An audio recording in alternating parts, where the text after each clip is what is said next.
ایمان سے اس کا کوئی تعلق نہ ہو، ایسے شخص کو منافق کہا جاتا ہے۔ کچھ فائدوں کے لیے، کچھ اغراض اور مقاصد پورا کرنے کے لیے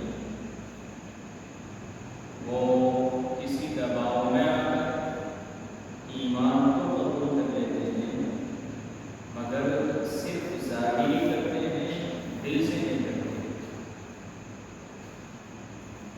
قرآن مجید کی 13 آیتوں میں منافقین کا تذکرہ کیا گیا ہے، کیونکہ یہ خطرناک جماعت ہے۔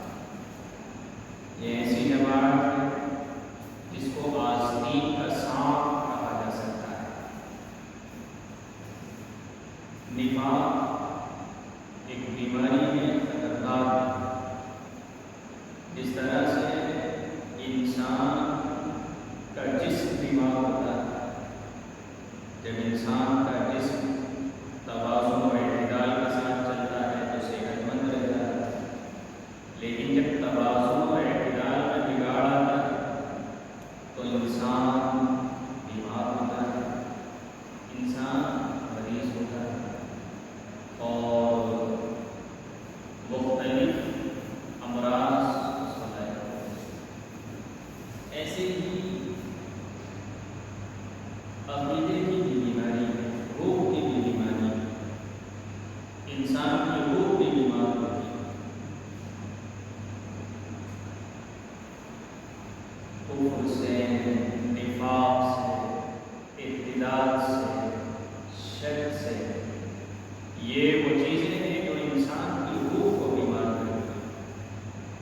جس طرح سے انسان کو جسمانی کوئی بیماری لاحق ہوتی ہے اور اس کا ذائقہ بگڑ جاتا ہے، اس کا مزاج بگڑ جاتا ہے، ایسے ہی گناہوں کی بیماری انسان کی روح کے ذائقے کو اور مزاج کو بگاڑ دیتی ہے۔ حضور اکرم صلی اللہ علیہ وسلم نے ایک موقع پر یہ بات ارشاد فرمائی کہ 3 طرح کے لوگ ہیں جو ایمان کی حلاوت کو چکھ لیتے ہیں، یعنی ایمان کی مٹھاس اور ایمان کا ذائقہ اور ایمان کی لذت ان کو حاصل ہوتی ہے۔ پتہ چلا ایمان کا بھی ایک مزہ ہوتا ہے، ایمان کا بھی ایک ذائقہ ہوتا ہے، ایمان کے اندر بھی ایک مٹھاس ہوتی ہے۔ یہ مٹھاس، یہ ذائقہ، یہ لذت اسی کو محسوس ہوگی جس کا دل ایمان کے نور سے منور ہو، جس نے اپنے دل کو اور اپنی روح کو مریض بنا لیا ہوگا، کمزور کر دیا ہوگا، تو پھر وہ اس ذائقے کو محسوس نہیں کر پائے گا۔ اس طرح سے ایک مریض کے سامنے آپ پانی لا کر رکھتے ہیں اور مریض یہ کہتا ہے کہ اس کا ذائقہ تو کڑوا ہے، آپ یہ کہتے ہیں کہ کڑوا نہیں ہے، صحیح ہے، مطلب اسے وہ کڑوا محسوس ہوتا ہے۔ اور کڑوا کیوں محسوس ہو رہا ہے؟ کیونکہ اس کے جسم کا مزاج اور نظام بگڑ گیا ہے، اس لیے اس کا ذائقہ بدل گیا۔ تو جس کی روح صحیح ہوگی، تندرست ہوگی، وہ ایمان کے ذائقے کو محسوس کرے گا، اور جس کی روح بیمار ہوگی اسے ایمان کا ذائقہ اور ایمان کی لذت حاصل نہیں ہوگی۔ تو نفاق ایک مرض ہے۔ اللہ تبارک و تعالیٰ نے فرمایا کہ قلوبہم مرض، ان کے دلوں میں مرض ہے۔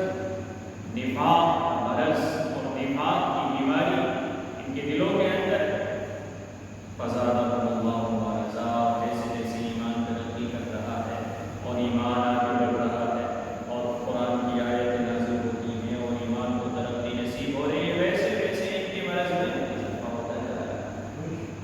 وَلَهُمْ عَذَابٌ أَلِيمٌ۔ اس کا تذکرہ کرنے کے بعد اب منافقین سے یہ بات کہی جا رہی ہے، وَإِذَا قِيلَ لَهُمْ لَا تُفْسِدُوا فِي الْأَرْضِ، اور جب ان سے یہ کہا گیا کہ زمین میں فساد نہ مچاؤ، زمین میں فساد نہ مچاؤ، اور وہ انما نحن مسلمون، تو کہتے ہیں ہم تو اصلاح کرنے والے ہیں، کہتے ہیں ہم تو اصلاح کرنے والے ہیں۔ فساد فی الارض اس کو کہا جاتا ہے۔ اللہ تبارک و تعالیٰ نے جو نظام ہم کو عطا فرمایا ہے، رسول اللہ صلی اللہ علیہ وسلم کے ذریعے جو شریعت مطہرہ اللہ نے ہم کو عطا فرمائی ہے، آپ علیہ السلام کے ذریعے جو ایک نظام ہم کو دیا ہے، اور وہ نظام جو رسول اللہ صلی اللہ علیہ وسلم نے پیش فرمایا ہے، وہ ایک ایسا نظام ہے جو متوازن ہے، معتدل ہے، ایک ایسا نظام جس میں محبت بھی ہے، بھائی چارہ بھی ہے، ایک دوسرے کی ہمدردی بھی ہے، ایک دوسرے کا خیال بھی ہے، ایک ایسا نظام جس میں کوئی زور نہیں، کوئی زبردستی نہیں، بلکہ اس نظام کے تعلق سے یہ فرما دیا گیا لا اکراہ فی الدین، کوئی زور زبردستی نہیں، جو آئے گا دل سے آئے گا، بے دلی کے ساتھ تو یہاں بات قبول ہی نہیں کی جائے گی۔ اگر دباؤ میں آ کر، پریشر میں آ کر، بے دلی کے ساتھ اگر بات کو قبول کر لیا جائے اور مان لیا جائے تو ظاہراً تو کہا جا سکتا ہے کہ مان لیا، مگر حقیقتاً تو وہ ماننا نہیں، یہاں تو دل کے ساتھ ماننا، دل سے ماننا۔ اس لیے تو رسول اللہ صلی اللہ علیہ وسلم نے جو انقلاب آپ کے ذریعے آیا ہے، وہ ایک بڑا انقلاب رسول اللہ صلی اللہ علیہ وسلم کے ذریعے یہ وجود میں آیا کہ جو بھی رسول اللہ صلی اللہ علیہ وسلم کے ہاتھ میں اپنے ہاتھ کو دیتا تھا، اس یقین کے ساتھ دیتا تھا کہ بس میری کامیابی اسی میں ہے، اس کے علاوہ کسی اور پہ کامیابی نہیں، پورے دل کے ساتھ۔ اس لیے تو لوگ رسول اللہ صلی اللہ علیہ وسلم کی بات کو قبول نہیں کر رہے، وہ یہ سمجھ رہے تھے کہ ہمیں حبل کو بھی چھوڑنا پڑے گا، اولاد کو بھی، اور منات کو بھی، اور عزا کو بھی، اور جو غلط معاملات ہیں ان تمام معاملات کو ہمیں چھوڑنا پڑے گا، ہمیں تو رسول اللہ صلی اللہ علیہ وسلم کے ہاتھ میں جب ہاتھ دینا ہے تو صرف آپ کی ماننی، اس لیے بچ رہے ہیں۔ تو ایک ایسا نظام، اس نظام میں زبردستی ہے، اس نظام میں اخلاص کو شرط قرار دیا گیا ہے۔ رسول اللہ صلی اللہ علیہ وسلم نے فرمایا انما الاعمال بالنیات، اعمال کا دار و مدار نیتوں پر ہے۔ اور پھر آپ صلی اللہ علیہ وسلم نے جس حدیث میں اس بات کو ذکر کیا گیا ہے، فرمایا کہ جس اللہ کے بندے نے ہجرت اللہ اور اللہ کے رسول کے لیے کی تو اس کی ہجرت اللہ اور اللہ کے رسول کے لیے، اور جس نے ہجرت اللہ اور اللہ کے رسول کے لیے نہیں کی بلکہ کسی دنیاوی غرض کے لیے، کسی عورت سے نکاح کرنے کے لیے کی، تو اس کی ہجرت تو اسی کے لیے ہے جس کی طرف اس نے ہجرت کی۔ ہجرت ایک بڑا عمل تھا، بلکہ فتح مکہ سے پہلے ہجرت فرض تھی۔ جو بھی مکہ مکرمہ میں مسلمان ہوتا تھا، اسلام کی علامت ہجرت، یعنی مکہ چھوڑ کر مدینہ آنا پڑے گا، یہ علامت تھی، یہ دلیل تھی کہ یہ اللہ کا بندہ مسلمان ہے۔ اس عمل کو نیت کے ساتھ جوڑا گیا اور سارے اعمال کو نیت کے ساتھ جوڑا گیا ہے۔ تو یہاں زبردستی نہیں ہے، یہاں جیل کی بنیاد پر، حکومت کی بنیاد پر، ڈنڈے کی بنیاد پر، بندوق کی بنیاد پر، تلوار کی بنیاد پر کسی کو بات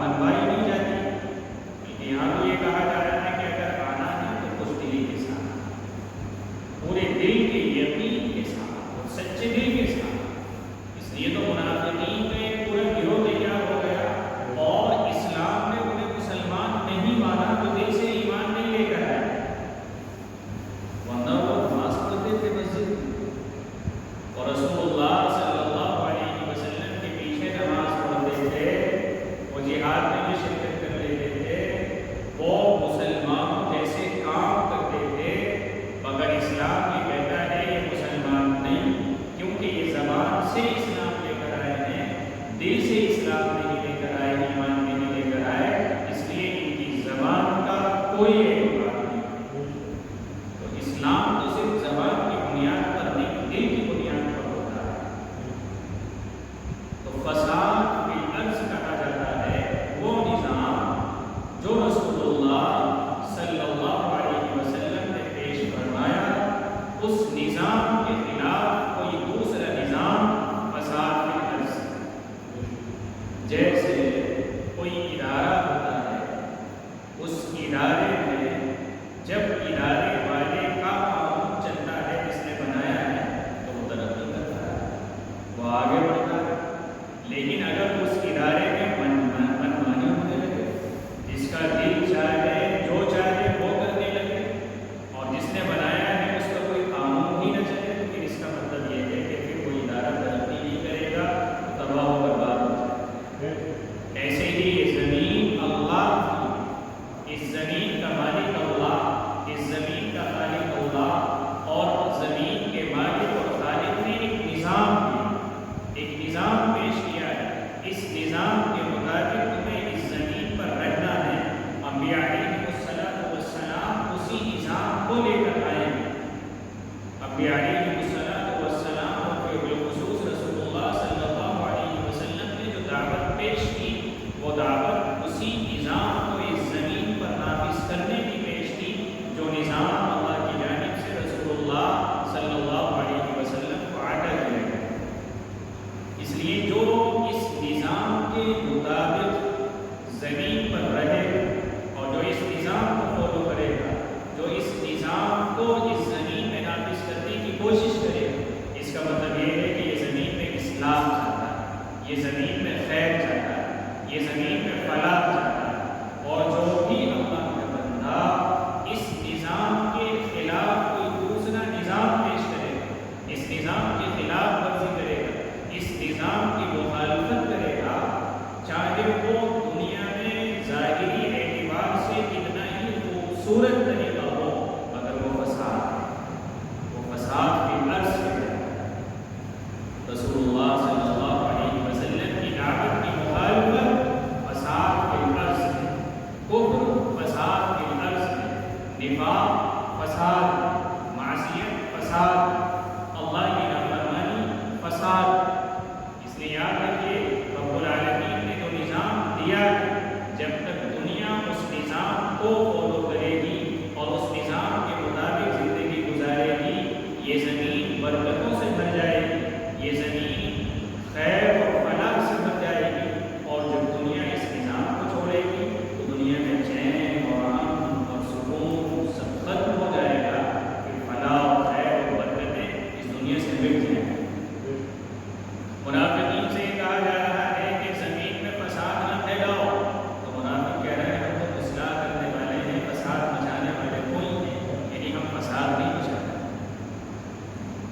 ایک تو فساد ظاہری ہوتا ہے، قتل ہے، لوٹ مار ہے، ڈاکہ زنی ہے، بدکاری ہے، کسی کو اغوا کرنا ہے، کسی کے مال کو غصب کر لینا ہے، یہ بھی فساد. سب کہتے ہیں یہ فساد، سب جانتے ہیں یہ فساد، اور انسان اس فساد سے بچنے کی کوشش کرتا ہے. منافقین انہی چیزوں کو فساد سمجھ رہے تھے، اور وہ یہ سمجھ رہے تھے کہ ہم تو فساد سے بچے ہوئے. لیکن ایک فساد اور بھی ہے، وہ فساد ایسا فساد ہے جو انسان کو اخلاقی اعتبار سے بگاڑ کر رکھ دے گا. نفاق، حسد، کینہ، ظاہر تو کوئی فساد نظر نہیں آتا. حسد دل کے اندر چھپا ہوا ہے، کوئی فساد نہیں. کینہ دل کے اندر چھپا ہوا ہے، کوئی فساد نہیں. نفاق دل کے اندر چھپا ہوا ہے، کوئی فساد نہیں. اگر کسی نے کسی پر ظلم کیا تو نظر آ رہا ہے کہ اس نے اس پر ظلم کیا، لیکن فساد اگر حسد ہے، کینہ ہے، نفاق میں نظر نہیں آتا. لیکن یہ ایسا فساد ہے جو انسان کے اخلاق کو بگاڑ دیتا ہے. اس کے نتیجے میں جو سازشیں، اس کے نتیجے میں جو منصوبے، اس کے نتیجے میں جو دشمنوں سے ہاتھ ملائے جاتے ہیں، اور اس کے نتیجے میں جو فساد کے دروازے کھلتے ہیں، وہ بہت زیادہ خطرناک اور مہلک ہوتے ہیں. منافقین یہ سمجھ رہے تھے کہ ہم فسادی نہیں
اندر سے انسان بنایا کہ وہ خود کھانے کے ڈھیر جمع کر دے اور لوگوں کو خود تقسیم کرے۔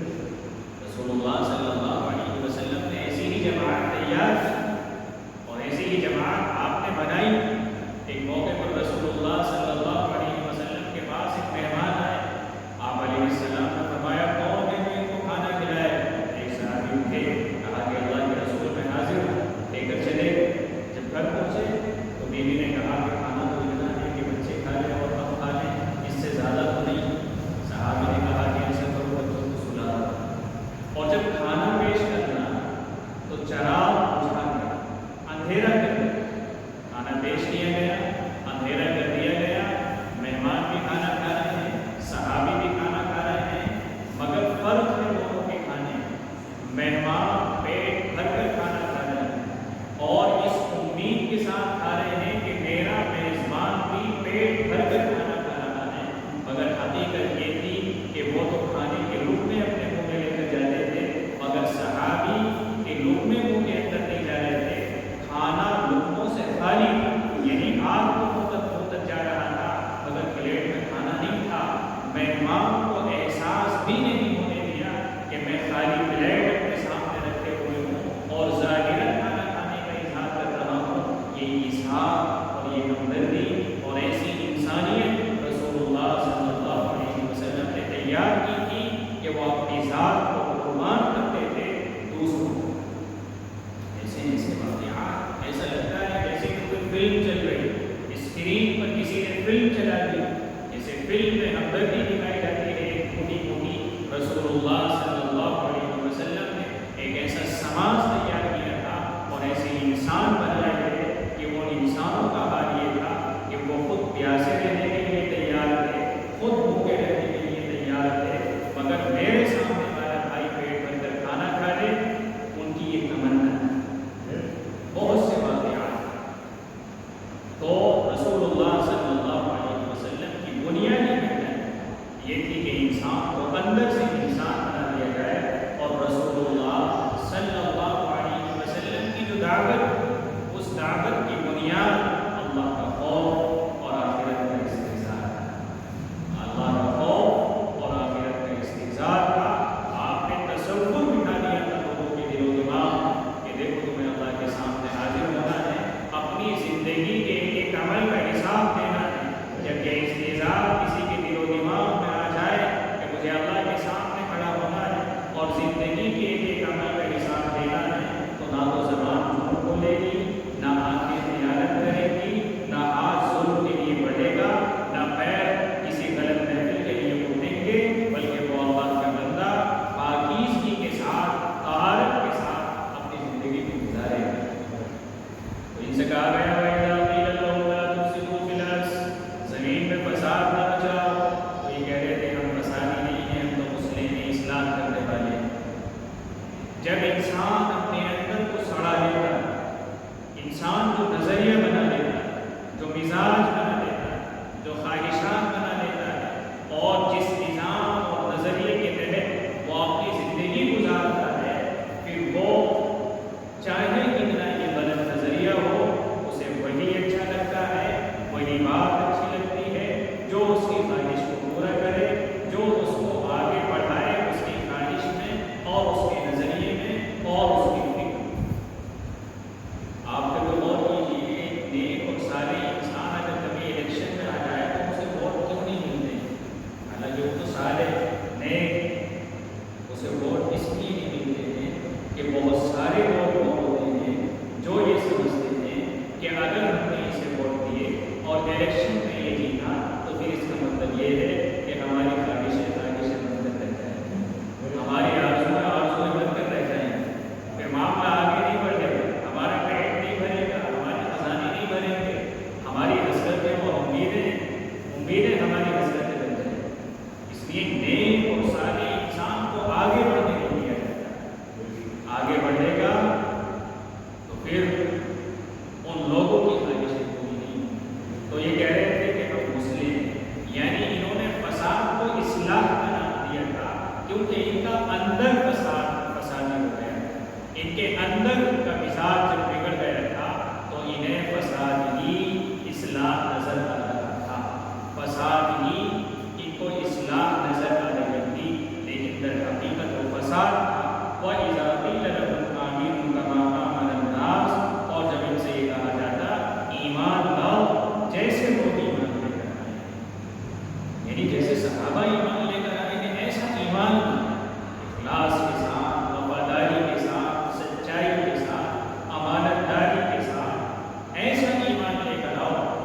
ایسی فکر جیسے صحابہ، ایسا نظریہ جیسے صحابہ، ایسا کردار جیسے صحابہ.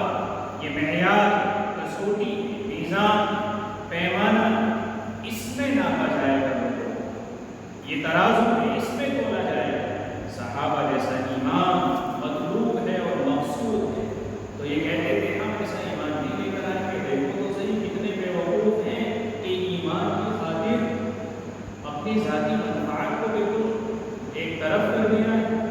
مال کی بھی قربانی اور بچوں کی بھی قربانی اور بیوی کی بھی قربانی اور گھر کی بھی قربانی اور سب کچھ چھوڑ رہے ہیں اور سب کچھ قربان کر رہے ہیں. اتنے بڑے بے وقوف. یہ کوئی عقل مندی کی بات ہے کہ ہر چیز سے ہاتھ دھو بیٹھ جائے صرف ایمان کی؟ یہ عقل مندی نہیں ہے. عقل مندی تو یہ ہے کہ اپنے فائدے کے بارے میں سوچا جائے. جہاں فائدہ ملے وہاں سے فائدہ اٹھانے کی کوشش کی جائے، چاہے کیسے بھی ہو. تو یہ انہیں بے وقوف سمجھ رہے تھے کیونکہ وہ قربانیاں دے رہے تھے. وہ سچائی کے ساتھ ایمان لا کر وفاداری کا اظہار کر رہے تھے. یہ کہہ رہے تھے کہ یہ بے وقوف، یہ نادان، یہ احمق، انہیں پتہ نہیں. اور ہمارے سماج میں بھی کتنے مسلمان ایسے ہیں جو ایسے مسلمانوں کو طعنہ کرتے ہیں، انہیں بے وقوف سمجھتے ہیں، احمق سمجھتے ہیں. ہمارے سماج میں بھی عقل مندی، چالاکی، ہوشیاری، جتنا بڑا دنیاوی ہے اور مجرم ہے اس کو کہا جاتا ہے. ہم خود دیکھتے ہیں کہ جو بڑا چال باز اور چال بازی سے اور بھوگے سے اور فراڈ سے پیسے جمع کرنے کی صلاحیت اپنے پاس رکھتا ہے، دوسروں کی جیب سے نکالنے کی پیسے صلاحیت رکھتا ہے، دنیا کہتی ہے بہت ہوشیار ہے، بہت عقلمند ہے، بڑا چالاک ہے. اور وہ اللہ کا بندہ تو سچائی کے ساتھ، ایمانداری کے ساتھ، پرہیزگاری کے ساتھ سیدھی، سچی، صاف ستھری زندگی بسر کر رہا ہے. دنیا کہتی ہے کہ بے وقوف اور احمق. بے وقوف اور احمق یعنی جو دھوکے اور فراڈ میں جتنا ماہر ہے وہ لوگوں کے نزدیک اتنا ہی عقل مند ہے، اور جو جتنا بڑا سچا اور امانت دار ہے وہ لوگوں کے نزدیک اتنا ہی بڑا بے وقوف ہے. منافق بالکل یہی کہہ رہے تھے صحابہ کے کارناموں سے. صحابہ سچائی اور امانت داری کا پتلا ہے. تو اپنے آپ کو نثار کرنے کے لیے تیار تھے، ایمان کے لیے، اللہ کے لیے، رسول اللہ صلی اللہ علیہ وسلم کے لیے. اور منافقین کا ایک دوسرا طرز عمل تھا، وہ اپنا فائدہ چاہ رہے تھے ہر جگہ سے، ہر اعتبار سے وہ اپنے فائدے کا سودا کر رہے تھے. تو یہ کہنے لگے کہ ہم ایسا ایمان نہیں لائیں گے جیسے یہ بے وقوف ایمان لے کر آئے. قرآن نے کہا سنو یہی بے وقوف جنہوں نے فراڈ اور دھوکہ اور بدکاری اور چال بازی کو عقل مندی کا نام دے دیا ہے. یہی ہے بے وقوف. چاہے یہ کتنے ہی بڑے اپنے آپ کو ہوشیار سمجھنے لگے. انسان سمجھتا ہے کہ کتنا ہوشیار ہوں، لوگوں کو دھوکہ دے کر، بدکاری کر کر ان کے پیسے اچک لیتا ہوں. وہ اپنے ذہن میں ہی سمجھے کہ وہ عقل مند ہے. قرآن کہتا ہے اور سفیہ کہتے ہیں اس انسان کو، اس کم عقل انسان کو جو اپنے نفع اور نقصان میں تمیز کرنے کی صلاحیت ہو.